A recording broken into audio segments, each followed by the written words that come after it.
1. juulil hiilisid 2 Venemaalt pärit ekstreemronijat Angela Nikolau ja Ivan Kuznetsov mööda kõikidest turvanõuetest ning ronisid 443 meetri kõrgusele Empire State Buildingu antenni tippu.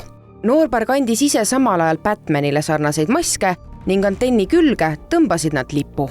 Some crazy shit just happened and somebody literally fucking climbed the Empire State Building and put a fucking flag up there. Woo! It is like 100 degrees outside. I can't imagine how hot it is up there. Antenni külge tõmmatud lipul seisis valge kiri: kui armastuse jõud võidab võimuiha, tunneb maailm rahu. Metallvarda küljest alla ronides langes aga meesterahvas veel ka ühele põlvele ning tegi abielu ettepaneku. Ametivõimud jälgisid romantilist hetke helikopteri ja drooniga. Samal ajal ronisid eriüksuslased ka mööda torni üles ning saatsid sangarid alla. How you doing? Well, you can't be up here. I'm okay. Yeah. Rob, come on up. Give me this. You guys gonna be cooperative? You cooperate? Matt, you're on. On heading room. I bring her to the other side. It's open over there. Just bring her over there so he can come down Just so you're before he goes back up. What language do you guys speak? Russian. All right. Politsei viis noorpaari koheselt jaoskonda, kus neid ootas 4 erinevat paragrahvi. 24 tunni pärast vahi alt pääsedes olid neist aga saanud rahvusvahelised kuulsused ning kohtumaja ees ootas neid sama palju ajakirjanikke kui Valge Maja pressikonverentsil. Are you guys secretly already married? Was this a real engagement? Why is the power of love message important? Yes, we'll answer later. Right now we're not ready. We just need to relax. And sleep for sure. It was very cold last night. Is it exhausting? Going up this Yeah, very cold. Ivani ja Angela hullustükist on tänaseks saanud sotsiaalmeedias viraalne trend ja seda kasutatakse agaralt ära. Tehisintellekt võimaldab lipu otsa tõmmata ükskõik millise lause. Vali TV3 uudised! Igal õhtul kell 7! Monika Helme teeb näiteks nüüd abikaasale viraalset presidendikampaaniat ning ettevõtted kasutavad seda osavalt turunduses.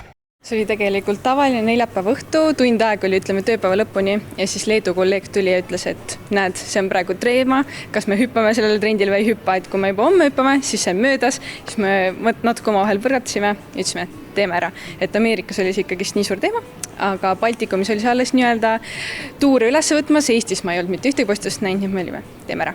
Nuiamäe tõdeb, et juhtides Baltikumi üles sotsiaalmeedia turundust, tuleb selliste trendidega kaasas käia, sest ajastus on oluline. Kuivõrd nende ettevõtte bränd on aga üles ehitatud tuntud ja usaldusväärsele kaubamärgile, ei rutta nad iga asjaga kaasa minema. Kui me oleks sellel neljapäeval postanud ja oleks reedel, siis oleks olnud järjekordne postitus, et ma juba eile nägin mingi 10 sellist, et see õige aeg on kindlasti siin väga oluline. Kaasa iga trendiga minema ei peaks, aga kui me räägime tulemustest, siis kindlasti kui sa sellel tipphetkel saad sellele trendile peale, siis levik ja kaasatus on suured, et seal ei ole mitte midagi öelda, et see kindlasti aitab kaasa. Müügikoolitaja Rait Videvik kinnitab, et sellised trendid sünnivadki just aktuaalsusest. Kõik räägivad, järelikult me peame ka. Miks ettevõtted lähevad kaasa ja võib-olla vahest ka valedel põhjustel on ikkagi see FOMO, et jääme millegist olulisest maha.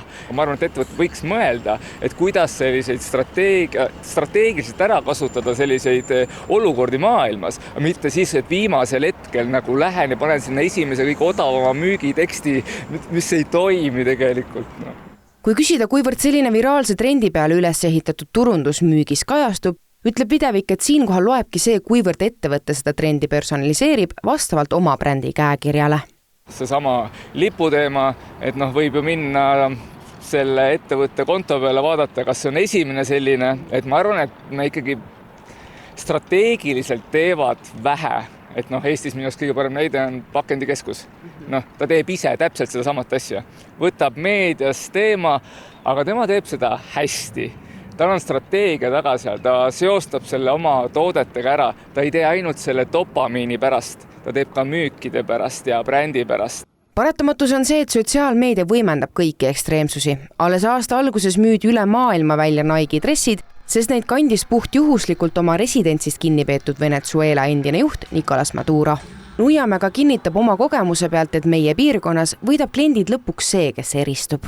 aga tunned sa täna Eestis lihtsalt turundus, et on vaja ikkagi natuke šokeerida seda klienti, et su sõnum jõuaks kohale? Ma ei tea, kas see šokeerimine on see õige sõna, et kindlasti selleks sa püüad tähelepanu, aga ma ütleks, et seal on see strateegia. Kui üleüldiselt on palju juba midagi tehtud, siis me päris sama teha enam ei taha.